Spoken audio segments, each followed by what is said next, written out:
These Pro Tetris champions have never faced off in person, but could have a historic first clash at the 2025 Tetris World Cup later this week. I'm a genetic freak, and I'm not normal! So why has this matchup never happened before? And for that matter, you may be wondering, what's the Tetris World Cup? Isn't there already a World Championships? Let's briefly explain the difference. The Classic Tetris World Championships have been hosted annually since 2010 as an homage to the 1990 Nintendo World Championships, focused around the original Nintendo version of Tetris. In the game, there's a delayed auto shift when you hold down the buttons to move the pieces to the side to prevent accidental double inputs from beginners. Same as how there's a delay when you hold down keys on a keyboard. But for experts, the delay is a huge hindrance on top speeds. However, you can bypass it if you get in a perfect rhythm with the game. Mastering the delayed auto shift, or DAS for short, was the hallmark of a true Tetris master. And over time, the World Championships became a bit of a fun annual reunion for all these DAS masters in their late 20s to early 40s who grew up playing the game. That is, until the tournament became popular on YouTube, and a bunch of Gen Zers invented fancy new button mashing techniques that could move the pieces much faster than originally intended in the game, and made DAS mastery completely obsolete. Now, this did lead to a bunch of world records being shattered and a bunch of new attention and excitement around the game, but there was still a significant portion of the original player base that was a bit nostalgic for the days when the tournaments were still played with DAS. So in 2022, a group of organizers in Germany decided to do something about that. You know, like in other sports, you have different categories of the same sport. Like in swimming, you have freestyle, you can do everything, and then you only do one specific style of swimming.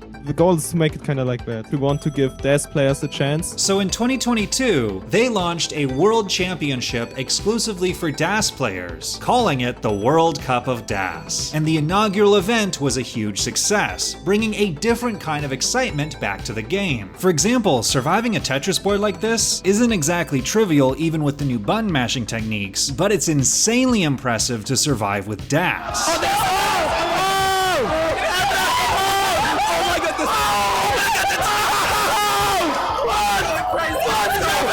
The tournament continued to grow and crown an annual champion, with a Dutch player named Robin winning the most recent world title in 2024. Except there was just one issue. There weren't that many players from outside of Europe that were able to attend, especially from the United States, where around half the world's top DAS players were from. And this wasn't really the organizers' fault. The same problem happened at the beginning for their original World Championships that were hosted in the United States. It took the better part of a decade for the tournament to grow large enough, both with prestige and prize money, for top players from other countries to start regularly making the trip out to compete. So the World Cup of DAS was just still in the early years of attracting talent from across the pond. But then something fortunate happened. When the original World Championships moved locations last year from Portland, Oregon to Los Angeles, California, they decided to establish a United States DAS Championship in the original location, calling it the Jonas Cup in memory of Jonas Neubauer, who had won the World Championship 7 times with DAS in the earlier years and had passed away in 2020. And the winner of the Jonas Cup would receive enough prize money to fly out and represent the United States in the World Cup of DAS in Germany. The Jonas tournament sounds really fun.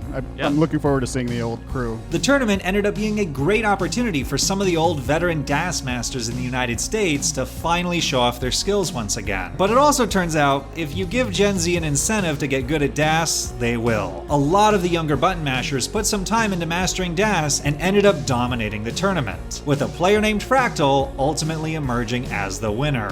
I've always had a deep goal with all of these live tournaments to sort of prove that the best way to play this game is just like have as much fun as physically possible. And I have to say, I think I was pretty successful on that today. I love destroying 14-year-olds.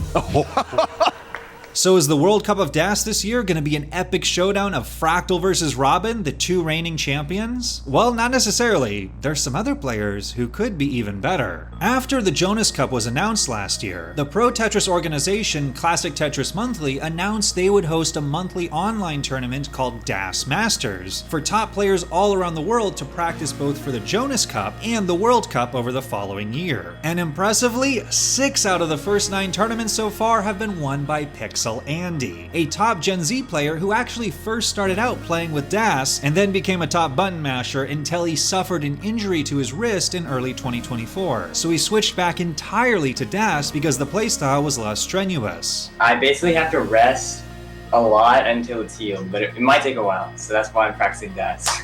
He was widely considered the favorite to win the Jonas Cup, but suffered an upset loss to Fractal in the semifinals. So is the DAS World Cup gonna miss out on featuring what could be the best American player? Well, fortunately, the Jonas Cup raised enough funds for the prize pool to actually be able to sponsor the entire top 4 to fly out. So Fractal, Blue Scooty, Pixel Andy, and Meme will all be there.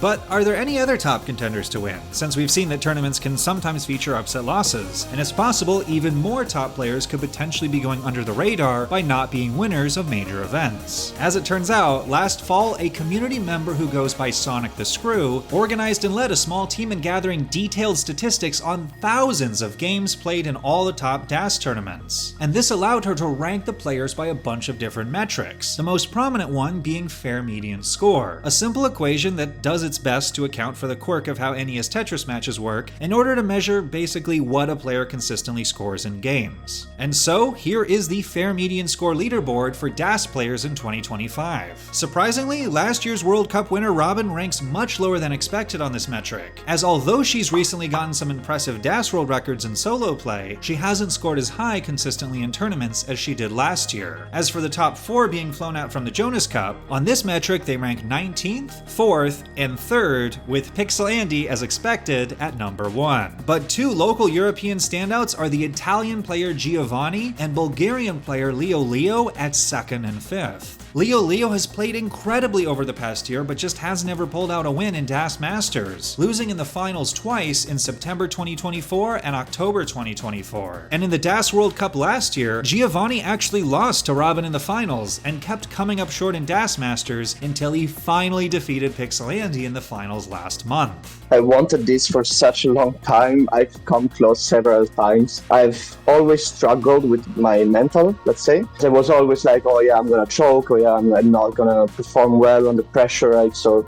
this kind of is what definitely fixed it. So for the first time, the Tetris World Cup of DAS will feature all 5 of the statistically best players this year. And it'll be a really cool moment, not just for what we might see in competition, but also for the international Tetris community, with all these players under the same roof for the first time. This is the full schedule of all the players scheduled to qualify this weekend. And given how historic this year looks to be, I decided that I would also make the trip out to compete this year. This is actually going to be my first time ever traveling outside of North America. And although I certainly will be far from the top USA representative, I'm really looking forward to competing, since DAS is the primary playstyle I've always used. If you want to attend or watch online this weekend, I'll link the official website in the description. Thank you for watching, and thank you to all the Patreon supporters, including channel sponsors Scott Gray and Gilbert Tang. See everyone there soon.